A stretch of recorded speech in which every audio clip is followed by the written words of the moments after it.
ভাই রে ভাই, হিন্দু লোকটি ডক্টর জাকির নায়েককে কি কঠিন একটি প্রশ্ন করলো রে ভাই। ডক্টর জাকির নায়েক কি পারবে এই হিন্দু লোকটির প্রশ্নের উত্তর দিতে? তো চলুন আজকের ভিডিওটিতে আমরা সেটি দেখে আসি যে ডক্টর জাকির নায়েক সে হিন্দু লোকের প্রশ্নের উত্তরটি দিতে পারে কি পারে না। তো সম্পূর্ণ ভিডিওটি দেখতে থাকুন। আসসালামু আলাইকুম।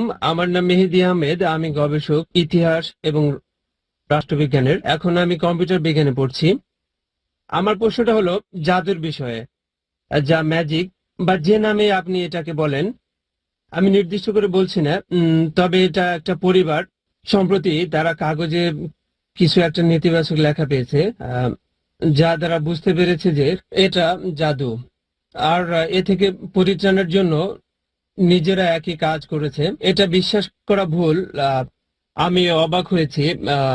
তাই যদি এই ব্যাপারে কিছু বলতেন। ভাই প্রশ্ন করলেন খারাপ জাদুর ব্যাপারে কি বলবো আর এর থেকে পরিত্রাণ কি। খারাপ জাদুর ব্যাপারে যদি বলি, খারাপ জাদু বলে কিছু আছে, কোরআনে এটা আছে, সূরা ফালাকে, সূরা বাকারাতেও বলা হয়েছে খারাপ জাদুর কথা, এটা আছে।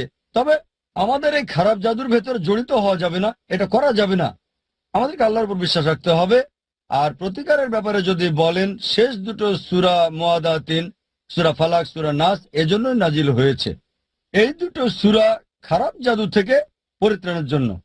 এখন একটা বিষয় হচ্ছে, যখন লোকজন মনে করে যে কোনো কিছু ভর করেছে, প্রথম বিষয় হচ্ছে আল্লাহ বলেছেন জ্ঞানীকে জিজ্ঞেস করো।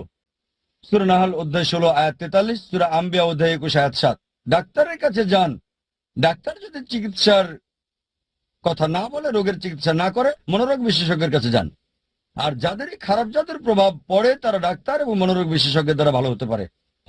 কোনো জিন ভর করতে পারে বা খারাপ জাদুর প্রভাব পড়তে পারে। সেক্ষেত্রে কোরআন এবং সুন্নাহর নির্দেশ মেনে চলতে হবে। তার কাছে যেতে পারেন যে এই ক্ষেত্রে অভিজ্ঞ।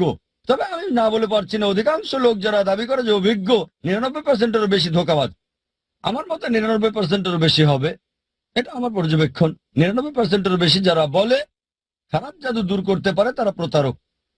যখনই দেখবেন আপনার কাছে টাকা চাচ্ছে, তার মানে প্রতারণার ফাঁদ তৈরি করছে। এটা করো, ওটা করো, আমাকে কিছু টাকা দাও, 1000 টাকা দাও, 2000 টাকা দাও, এর মধ্য দিয়ে হাতিয়ে নেওয়ার চেষ্টা। আর কিছু লোক আছে যারা এই ক্ষেত্রে অভিজ্ঞ। এমন দুজনকে আমি চিনি সৌদি আরবে, মাশাআল্লাহ, তারা খুবই জ্ঞানী। অন্য আর কারো কথা আমি জানি না। তাই যদি সে জ্ঞানী হয় তাহলে দেখতে হবে কোরআন সুন্নাহ থেকে চিকিৎসা করছে কিনা। যদি করে তাহলে ভালো, যদি বিশেষজ্ঞের কাছে যান, এক্ষেত্রে অভিজ্ঞদের কাছে যাবেন। আশা করি উত্তরটা পেয়েছেন।